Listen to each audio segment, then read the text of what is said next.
Olá pessoal, aqui é o Zed, tô trazendo pra vocês um novo, mais ou menos um box, né, porque eu já abri. Bem, porque que eu já abri aqui? O intuito, né, era fazer um unboxing pra vocês na praia, né. Eu fui buscar essa encomenda aqui, esse livro aqui na Lojas Americanas ali do... que fica na Praia do Forte. E só que a gravação ficou horrível, acabou que eu preferi refazê-lo. Bem, pessoal, desde já vou pedir para que você curta esse vídeo. Se você não é inscrito, por favor, se inscreva no canal. Se você gosta de livros de história, de literatura clássica, você vai gostar desse livro aqui, desse vídeo, ou melhor. Bem, eu vou abrir aqui logo, né? Em primeiro lugar, pessoal, eu vou pedir desculpa a vocês. Estou com uma certa dificuldade para postar vídeos. Recentemente eu sofri um acidente, né? Eu tive uma queda. Talvez eu tenha quebrado uma costela. Eu não fui no médico, eu sou uma pessoa muito displicente. Enfim, surgiu esse problema aí para sentar na frente do computador e ficar fazendo edições de vídeo. Ultimamente ficou um pouco complicado, sinto um certo desconforto. Então, enfim, pessoal, pode ser que eu atrase alguns vídeos ainda, mas já tem uns 3 vídeos já para editar, contando com esse daqui. Então, eu vou pedir paciência para vocês e vou pedir mil desculpas a vocês. Bem, eu vou abrir aqui. Esse livro aqui é o Mahabharata, o clássico poema épico indiano recontando em prosa por William Buck, edição ilustrada da editora Cultrix. Bem, Mahabharata, né, um poema indiano, né? Vamos ler aqui que eu vou explicar um pouco melhor. Mahabharata. O Mahabharata, o mais extenso poema épico da história, escrito em sânscrito cerca de 2500 anos atrás, conta a história de uma guerra de poder travada na Índia entre dois clãs, os Pandava e os Kaurava, que culmina numa aterradora batalha apocalíptica. A mais famosa passagem desta obra é o famoso Bhagavad Gita. Eu não sei se essa é a pronúncia correta, mas vamos lá. Lido como uma obra religiosa à parte. Mesmo se tratando da saga de uma disputa dinástica, o Mahabharata deve ser compreendido como uma narrativa moral e filosófica, e não apenas histórica. Nem poderia ser diferente, uma vez que nele a história é encarada como um confronto moral cósmico, em que interagem deuses e homens, numa luta pelo equilíbrio das forças kármicas e dármicas universais, a grande história da humanidade.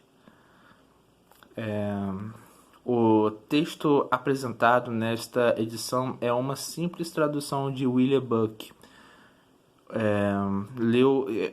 Uma simples tradução. É uma simples tradução. William Buck leu todos os 11 volumes e mais de 5.000 páginas da tradução inglesa integral do Mahabharata. Antes de terminar a leitura, já tinha decidido se dedicar à árdua tarefa de condensá-lo, tornando-o acessível e atraente ao leitor contemporâneo. Existem outras versões do Mahabharata, algumas mais curtas, outras mais longas, mas nenhuma conseguiu captar, como William Buck, a condição de espírito religioso e guerreiro que permeia a partir de uma tradução literal e recortar a história de modo interessante, reservando o espírito e o sabor do original. Minha motivação foi a de um contador de lendas, tal como o autor da obra original. Bem, qual foi por que motivo, enquanto eu vou abrindo aqui, eu vou falar para vocês o motivo da qual eu comprei esse livro. No projeto lá dos dois livros, né, o livro da literatura e do Mil e um Livros para Ler Antes de Morrer, né? No livro da literatura, cita esse livro aqui. Eu já li para vocês a Epopeia de Gilgamesh, né? Fiz a resenha para vocês. Fiz um unboxing e resenha. Provavelmente eu devo ler o Sting no meio de um EPUB. Não queria comprar o livro. Para ser sincero, não tinha projeto para ler o Sting. Até porque não se trata de um livro assim de... como é que eu vou explicar? Um épico, né? Não é um épico. Opa! Não é um épico. Então eu fiquei meio assim, sem vontade de lê-lo, vamos dizer assim, né? Mas eu vou ler só porque está citando lá entre os livros principais. Provavelmente, depois desse daqui, eu devo ler o Bhagavad Gita, a versão, como é que eu vou explicar? A versão impressa dela. Perdão, a versão e-book dela. Mas, enfim, é isso daí. Eu devo seguir alguns livros daquele projeto. Bem, pessoal, vou abrir aqui. Vou ler as orelhas aqui com vocês. Primeiro eu vou fazer aquela passada aqui pra gente ver se é ilustrado ou não. Olha, tem algumas ilustrações.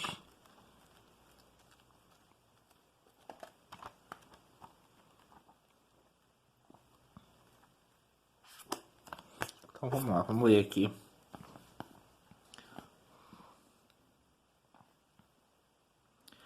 Poucas obras na literatura mundial inspiram um público tão vasto e de cultura tão variada quanto os dois clássicos da literatura indiana, o Ramayana e o Mahabharata, poemas do poeta Vyasa que corporificam a essência da herança cultural da Índia. Bem, pessoal, eu estou olhando aqui pela câmera do celular, né, pela tela do celular aqui, então às vezes eu vou cometer alguns erros. Outro detalhe aqui que cita o Ramayana. O Ramayana, ele se passaria há milhares de anos atrás. Eu pensei em lê-lo, mas tipo, como eu só fui vê-lo recentemente, assim, até procurei um EPUB para ver se eu conseguia um e-book, né? EPUB seria o formato. É um e-book. Um e-book para poder estar lendo, mas para tentar adiantar, né, antes talvez logo depois do Xing, né?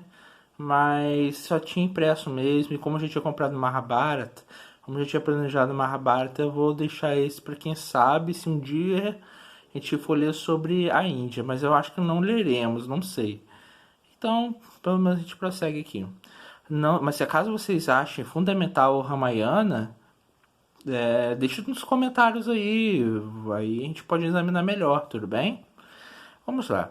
Não se sabe ao certo quando aconteceu a batalha entre os Kauravas e os Pandavas.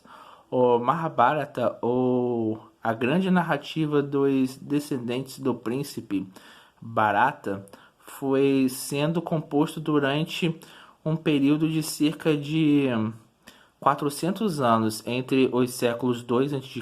e século 2 depois de Cristo, quando esse confronto já era um evento lendário. Alguns indícios apontavam para uma data próxima de 1400 a.C. Naquela época, a Índia era ocupada por tribos vindas do Planalto iraniano e governada por famílias proeminentes.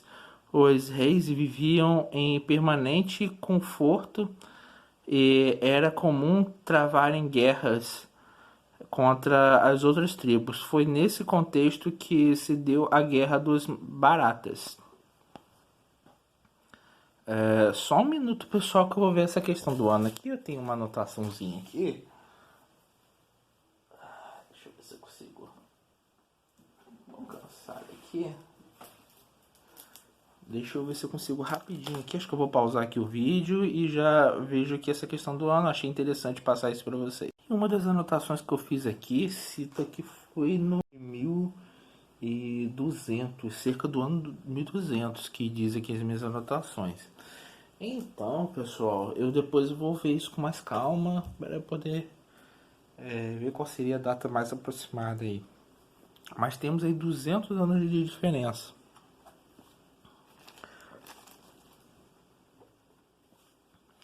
Então vamos lá. O Mahabharata retrata as ações dos guerreiros não só no contexto heróico, mas também moral, fazendo com que a história seja compreendida como um confronto moral cósmico, não a mera narrativa de uma batalha. Essa ênfase da moral traz consigo considerações sobre a natureza do divino.